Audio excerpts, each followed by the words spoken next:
Today's walk is from the Derwent Valley, up to the west to see Alport Castles, then down to the valley through the autumn colours. Welcome to the Gritstoneedge Walking Podcast.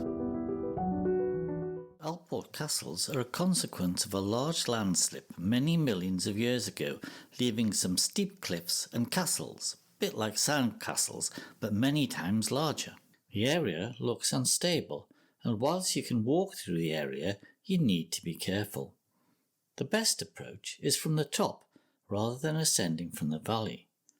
This route comes from Derwent Valley to view Alport Castles and then walk back down through the woods. The start is at Oosenden Clough on the western arm of Derwent Reservoir, where I parked at the roadside.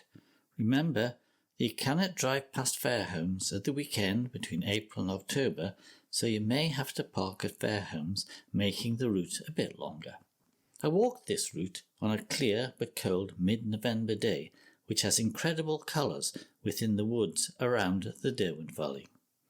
Leave the parking space by the bridge and walk some 300 metres back along the road until the bridle way heading up the hillside. This is clearly marked to Locherbrook Farm Outdoor Centre. Send this track and follow through the various woodlands to Locherbrook Farm Outdoor Centre. On my visit, there was extensive forestry work in the area and some of the routes may be closed.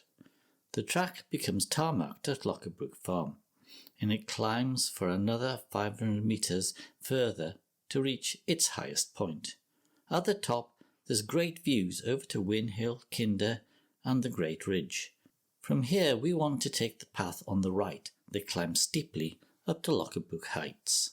So follow the path from the road to get to the stile, and once over it, there's an excellent path over the moorland and through Rowley pastures.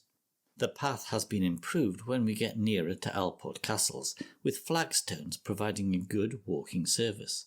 And soon, Alport Castles can be seen in the distance. We follow the path to the wall marked on the OS map, which is dilapidated, and then follow the line of the wall towards Alport Castles. Now is the time to stop here. Perhaps descend to the bottom via the path and explore the area, or just sit and look at the view of both Alport Castles and the surrounding area. After the rest, we will return to the start through the magnificent woodland to the east.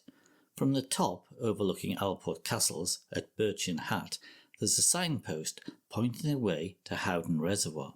This path is followed all the way down to the valley floor, initially over the moors, but then we enter the forest at a gate. The path descends straight down to the road by the reservoir through a woodland. In autumn, as on my visit, this is a rich mix of greens, yellows, browns, such magnificent colours in this woodland. Eventually, we meet the road, and this is usually not busy with cars, but there can be a few cyclists about. Along much of the road, there's a footpath, but walking along the road is the norm. You first pass Howden Dam, which on my visit was overflowing. It's 100% full. Given the past weather, this is not unexpected. The road then passes the Tin Village, which is where the workers lived whilst building the reservoirs. Around the final bend and the western arm of Derwent Reservoir is reached, and the car can be seen.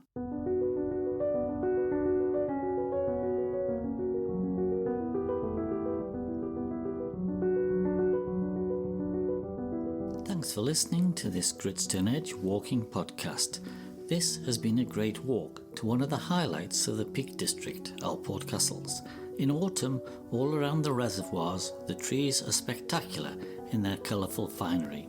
Hope this has inspired you to get out and onto the hills and moors of the Peak District. Details of this and many other walks are at the site gritstoneedge.co.uk. So until next time, bye and enjoy the outdoors.